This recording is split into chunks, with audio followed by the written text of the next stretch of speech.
Welcome back to another Race Exotics podcast. And as crazy as this sounds, I don't even know her name.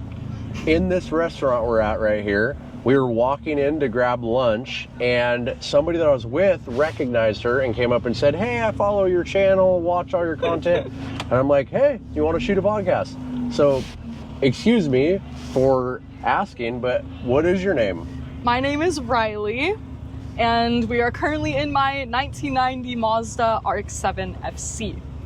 And I think it's so cool that I just ran into this guy. I was even just surprised that there was like someone who just like knew me. Because it's always shocking to find people in the wild that are like, "Dude, I know you from social media." Right. Like, that's crazy to me. It's just such a like small world sometimes, and especially for Car Week, like everyone's out here.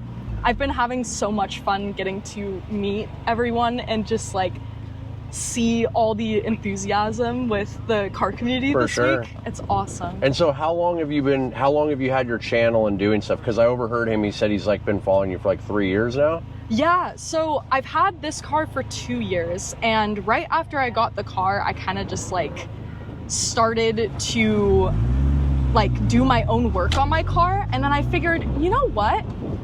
Why not make a channel where I can just show the work that I'm doing to my own car? Because I mean, it's such a crazy world out there. Not a lot of people like know like, oh, this is how you replace this, or this is how you do this. And like, especially I want to represent like the female community as well. It's like, I know it can be a little harder for girls to be like, I want to buy a sports car and start working on it. And that's literally exactly what I did. Yeah. So well, and I love it because I have 2 young daughters that are kind of getting like, I have a 9 and a 12-year-old daughter that they've rode quads their whole life. They're like adrenaline junkies. So cool. Actually, I just had my 11-year-old doing donuts before she turned 12, but she was 11 doing donuts in my Daytona. And so like, for me, this is an appealing podcast because it like sheds light and gives a good role model, right, for my own daughter. So it's like a little bit of a selfish thing for me, right, as a parenting thing of like, hey, look at her, like she's doing an amazing job and having fun doing it.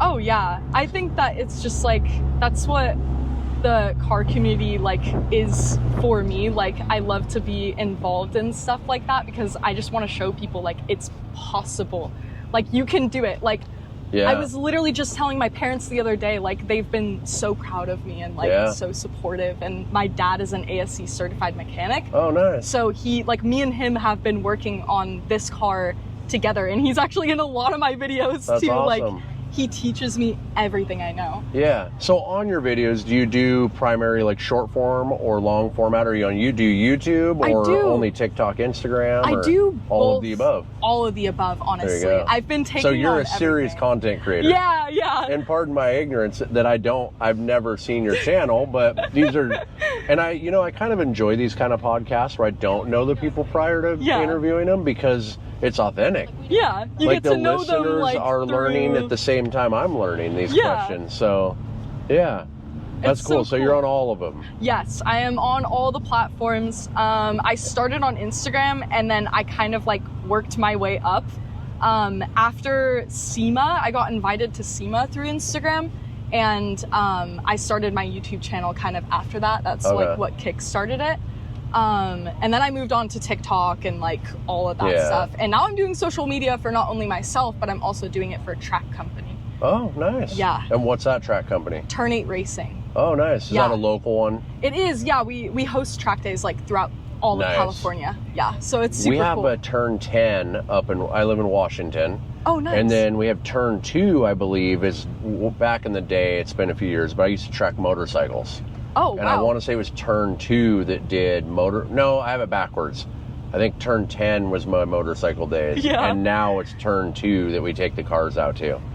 But, that's awesome. Yeah. How funny, the similar names. Yeah. Well, it kind of makes sense, I guess, right? Yeah. There's turns on a racetrack. And, that's exactly why they named their company after Turn 8 of Laguna Seca. Yeah. Because it was their favorite track. And that's kind of where they started, was like Laguna.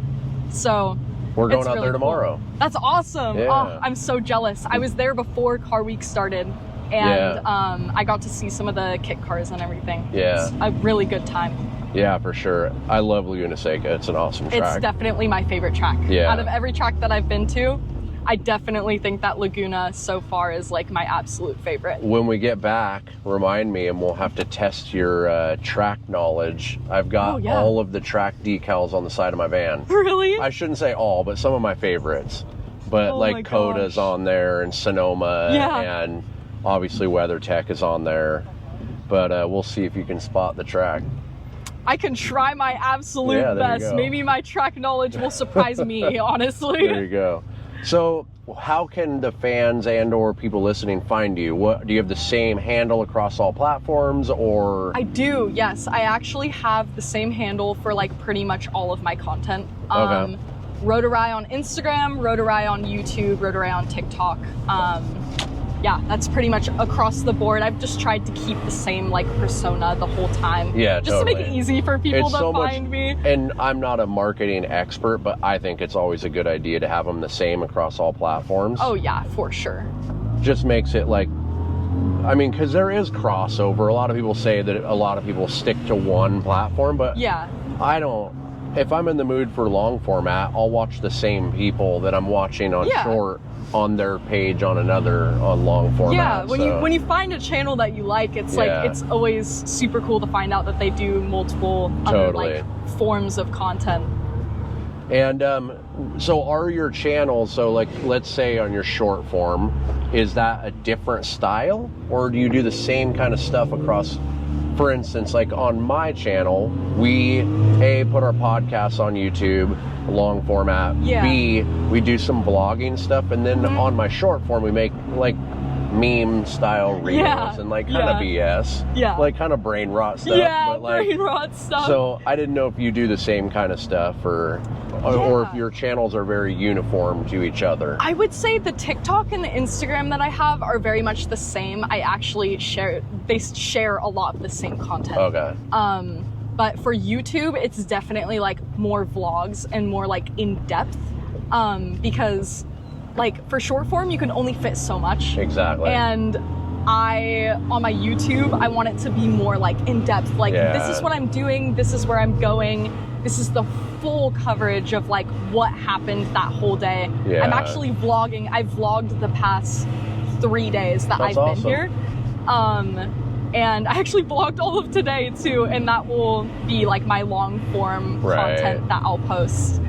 Yeah, I like to switch it up a little bit because I think when it becomes monotonous is when I start to like get creativity block. I start to like kind of get in that zone of like, oh, like I'm not enjoying making this anymore. Like I need something else to kind of throw in there. Yeah. I try to do a lot of like instructional, like informational videos, and also like I've got one of those. Really? That's my favorite. What color? It's actually supposed to be that color, but it's like a maroon color. Oh, you can't go wrong with maroon. I would rather be yellow. Because when they came out, they were yellow. You know, like Ferrari's red. When the Pantera originally came out, Elvis Presley had one that was yellow. Like, yellow is their color. Oh, no way. Yeah, so, that's a pop color. That's like, you spot that from a while away. Yeah, super cool. So, Rotaries. How did you... Obviously, with your name, you plan on sticking with the Rotaries. Yes. Which back in my day, I had it was a first gen. We called it a Wankel. But it was first gen. It was like a 70, I want to say 76 maybe. Oh, nice. It was old, but it was fun. I mean, it was high school. I didn't have a lot of money, and so it is what it is. But what got you into the RX-7s? Because I feel like that's a little bit of a niche, like... Yes, it is. It's not very common. Say, yes, it's definitely... Someone told me something really funny once that stuck with me. You have to be a little bit crazy to own a Rotary. Right. And that's so true. I feel like across the board, Rotaries are just like so weird. Like they're a random like fly ball in a ballpark, you know? Like you don't usually come across them like very often. And if you do, like... find an RX-7, a lot of them are LS swapped now. Exactly. And so what well, they're kind of problematic, aren't they? Yes. A lot of people like I didn't have mine long enough to really have any issues with it. Yeah, that makes sense. I haven't had any issues with this one, and I've had it for 2 years. Okay. At least with the engine. Everything, funnily enough, everything else around it has kind of like broken down and like, because it's an old car. Totally. But the engine itself has 164,000 original miles. Right on. And it has... Well, then they're not as bad as people make them sound like. No. And that's kind of what my whole profile, like, I want it to be about, is that, like, I can prove to people that Rotaries aren't all that bad. Like, maybe it's when they start own just one. throwing big power at them. That's exactly what happens. Right. It's the turboed, like the turbo modifications and the high And like boost. the 3rd gen, people are just throwing crazy power Exactly. And yes, it's very fun. I will Yeah. say, like, the people I do know that have those cars, like, they are the coolest, most unique, like, crazy cars I've ever been in. Right. But like it comes with a price. Totally. Yeah. Well, and I have a Noble that, like, we put a bigger motor in, bigger turbos, and it's been a nightmare ever since. Oh. Like, literally, and the prior engine was pretty reliable. Yeah. And we tried to squeeze a little more power out of it, and it's just been one issue after another, after another, after another. And so, I mean, that's with any car. You can't talk bad about a Wankel because you put power at it and it breaks. You put power to anything, it's gonna, the tolerances are gonna be less, right? Yeah, exactly. For sure. So now you got into the Wankels.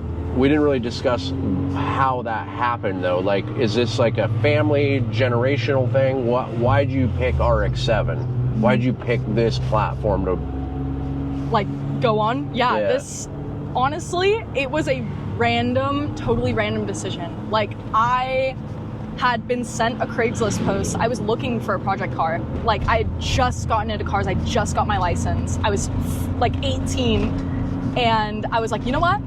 I want a project car. I want something cool that I can fall in love with. Yeah. And I found a post, $3,000 for an RX-7 FC, posted in Auburn, California, like 4 hours away from my hometown. It was just outside of the search zone that I normally search in. Right. And I messaged her and I was like, hey, why is it so cheap? What's wrong with it? And she was like, it has a check engine light, but like all these people keep messaging me and like, I just need someone to buy it. And so I messaged her back and I was just like, I will buy it. I don't know anything about Rotaries. I don't know how they work. I don't know anything about this car, but I'm gonna buy it. I'm gonna take a chance. Right. It was $3,000. I was like, I literally saved up. I literally spent all of my savings on getting the car because I was working like a minimum wage job. Took a chance, drove up there with my dad, grabbed it, put it on a trailer, drove back home, found out that the car was originally bought in 1990 by her in Santa Cruz. Oh, wow. One owner car. So I brought it right back home. There you go. And I've just learned... Is that this one? Yep. Wow. The very car you're sitting in. Thank you. Yeah. Second owner. Yeah, second owner. I feel like a torch has been passed to me. No like kidding. A heritage torch, yeah. Well, and it was female owned first? Yes, it was. I mean, how cool is that? Right? I genuinely it's like a little sentimental value, right? Instantly. Exactly. I That's genuinely love this car. I love everything about it. I've just learned like everything about Rotary since, and I just fell in love with the engine. Like everything about how they work. They're very simple and they're very cool. And it's very well taken care of. Thank you. Yeah. Like, I mean, for a 1990, like, sure, some 1990 cars are like garage princesses, right? Like, so I have a 1990 Testarossa. Yeah. And it was garage its entire life. But a car like this, you wouldn't think that it would be, right? Like, because this is like a daily driver type thing. Yeah, yeah. That's so what this is an amazing, like, it's unbelievable how good of condition it is. Like, the carpet's not all sun faded. Like, I mean, it looks like it lived in the. It looks like it lived in the garage its whole life. Yeah, the first owner took very, very, very good care of it. Yeah. It was garage kept. But since it's been passed down to me, unfortunately, I don't have the space to put it in a garage, but I still literally treat this car like a princess. Yeah, that's awesome. But I drive it. Like, it's a car that was made to be enjoyed. Totally. And so not only like am I like babying it, but it's also like I love to drive this thing. Yeah. It's so cool. Well, and like I said, so I had a first gen one, and it was fun to drive. Like, I remember having fun in it. Like, it cornered. It felt kind of like a go-kart. I mean, the first gen, I don't know power differences. The first gen felt a little underpowered, but it was fun. Yeah. Right? It almost had like British car vibes where it was like fun, like it was engaging. You kind of felt like you're part of the car. Very like mechanical, the way that it drives. Yes. Right. My friend has one that he brought down. And was that the other one that was over there? It was, the gunmetal gray one. Yeah. It is carbureted, so it's definitely a power difference. Like, it's definitely different in terms of like the way that it handles, because everything in here is electronically controlled. But they are like the most fun cars to drive. I've driven that one before, and I know the feeling that you're talking about. It's like very unique and very special. Yeah. Which, super cool. So another question. You're in Monterey. Is this your first time coming to Monterey for Car Week? It is not. Okay. I've been here, I would say, like only 1 year previously. Because in the last year, I wasn't like driving around like this, and I actually didn't bring this car down.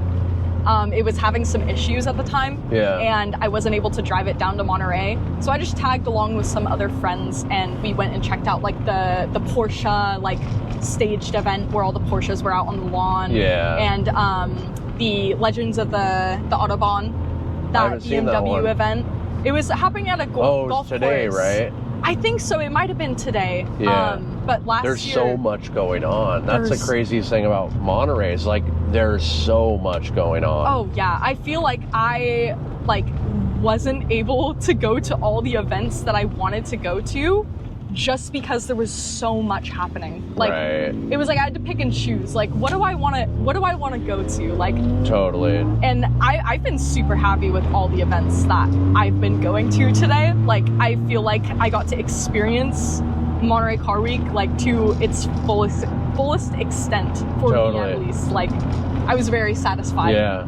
So now your viewers, are they, I mean, you have analytics. Do you check that kind of stuff out to see who your viewers are? I do, yeah. I check that often just because I want to know like who my who's viewing my content, like who it's reaching. So in your audience, what advice would you give that demographic of people for coming to Monterey if they've never been? Oh my gosh, just take a chance and explore everything, even if you think that it's going to be too crowded. There's always ways to find a route that is around like all of the busyness. So like if there is a place that you want to go to, find a way to get to it, because I promise you that it's gonna make like the whole week that much better if you get to see the things that you want to see. That's what I've learned, like being here in Monterey, like going to the coast or going up Highway 1. I heavily recommend like any sports car enthusiast drives up that road at least once, especially if you don't live here. It is beautiful.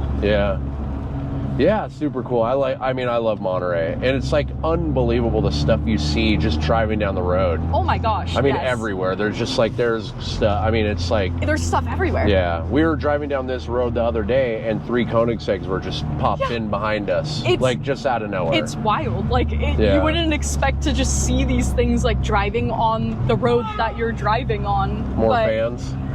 I guess so. How's that been? Like, you said it's kind of surreal, but it is. Has that happened more recently? Like you said, you're just going to SEMA. How's your brand grown? Is it pretty linear, or is it like blowing up at more recently? I would say it was kind of in like a growth spurt kind of way.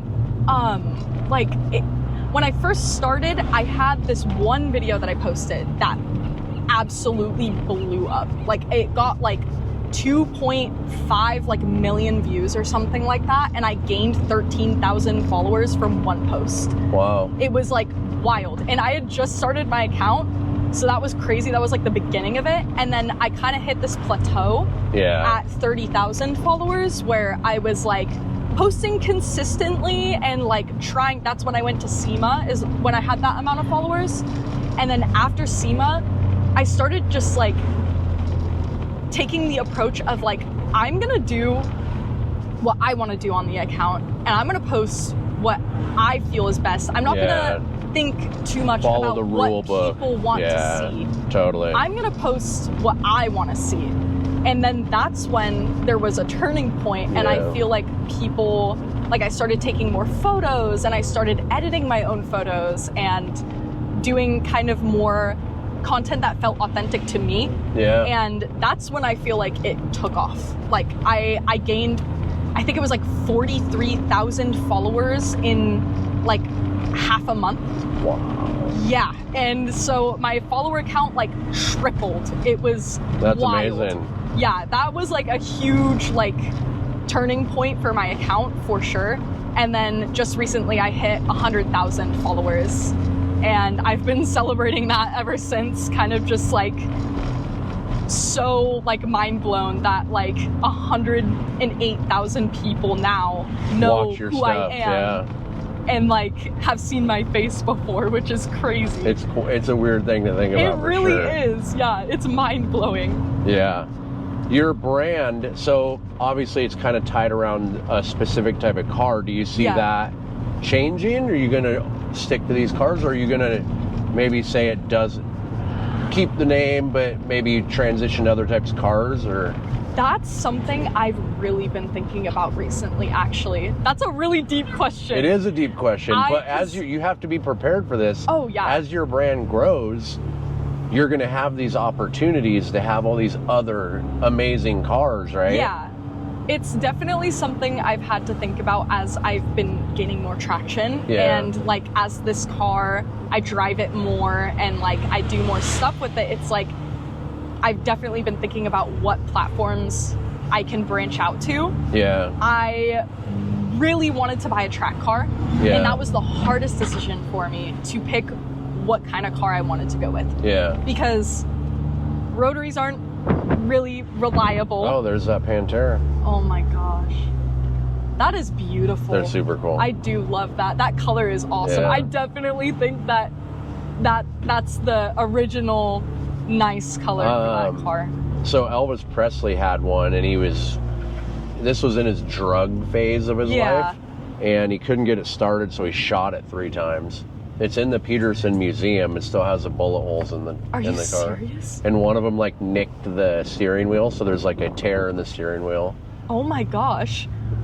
Dang. Don't do drugs, kids. Yeah, don't do drugs. What the heck? Oh my gosh.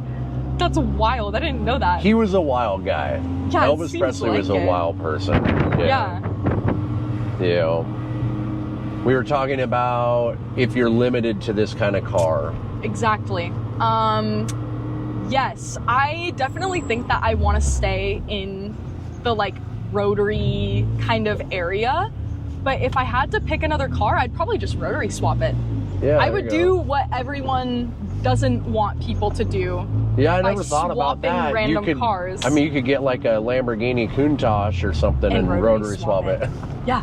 Or that would piss people off. What would really talk make about people rage mad bait is Rotary swapping a Corvette. Oh yeah, because for sure. Because LS people do the LS swap. That's what you got to do. Things. And you can actually get a Corvette for pretty cheap. Yeah, no, they can be affordable if you look in the right places. Oh man, I've seen that's some the move. Really good deals. I almost feel like you have to do that. I feel like that's gonna be like my drift car or something. I mean, because I'm already building a track car. I think you got to do it. I gotta do something wild in the next coming years. I feel like I want royalties when that blows up for you. You know what? I'll put a credit sticker on the side of the car that says that you gave me the idea. For sure. That would work. No, I think that would be awesome though, because like it would be like it would have that rage bait factor that people are like, oh what? My gosh, yeah. She did what to a Corvette? Like I think that would be epic. Like I would start looking for one right now with a blown motor. Oh my gosh. Yank the motor going out. On Facebook Marketplace right now. Literally. No, I think that would be awesome. Oh my gosh. So we're getting close to our getting back to where we started. Now, I would say this is fairly new for you. How fast has it grown? SEMA was not that long ago. Yeah.